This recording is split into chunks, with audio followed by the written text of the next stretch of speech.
Now there is a programming construct or functionality or tool that you can use called an array. And arrays are very popular with some programmers, and other programmers just don't like them. But I'm convinced the people who just don't like them have never really taken the time to really understand the power these things can have. They're extremely efficient, and you can do some really neat stuff. And the biggest thing about arrays is they open the door to really thinking about some different things and some ways to even make some more magic happen as far as speed and efficiency of your program. So let's talk about arrays in this video, just the basics. And then the next video or two we'll do some examples, talk about multi-dimensionals and that sort of thing.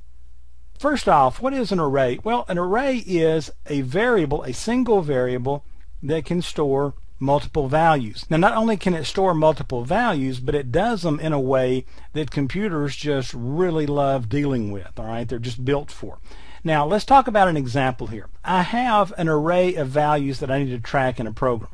Let's say that we're keeping up with some sort of job where people get tips every day. Okay, so let's look at an example. We want to track daily tips for people. Well, we could easily create a number of variables. There's tips on Sunday, so that's Sun tips, and that's an integer, and we initialize it to be equal to 0. Then there's Monday tips, and then there's Tuesday's tips, and then there's Wednesday's tips, and you kind of get the pattern here, right? We're going to create 7 different variables, and then we'll load each variable with the total tips for that day. Then we can calculate them, average them, do all kinds of cool things with them, right? I guess actually averaging is calculating.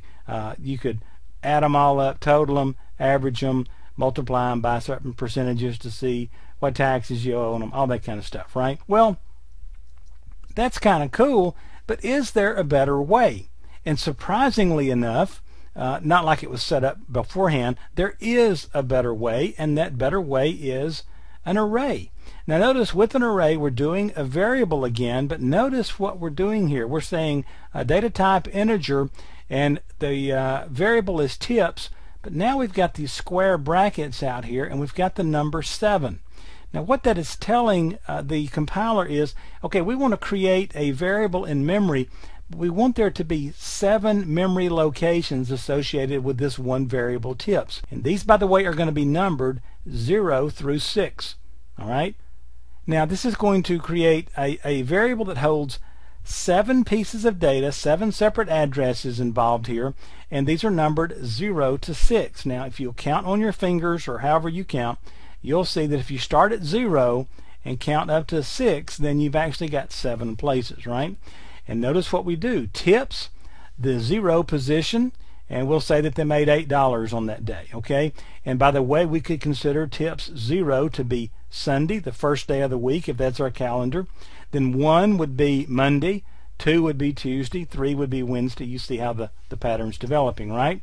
Then the tips on 1, which is Monday, they made $6. Then the tips on Tuesday, which is 2, they made $5. Then on 3, which would be Wednesday, right? That's $12. And we just kind of keep going that way. You see the pattern here. Now, what's cool about this is this number in between the brackets is called the index. And so by just calling tips and a certain index number, we can grab that position. So if we get the value of tips 3, it's going to be 12, right? If we try to read it later. And we can very easily manipulate these just like we can any other variables, but we're using the variable name plus the index number. Now what I'm going to show you in a separate video that's entitled the Array Basic, we're going to write some code using this very variable tips right here and show you how the computer will kind of take to this like the old duck to the water type situation. All right, it's great for looping and managing these and getting things in and out very quickly. All right, so that's a basic of what an array is. So let's go look at one in code in the next video.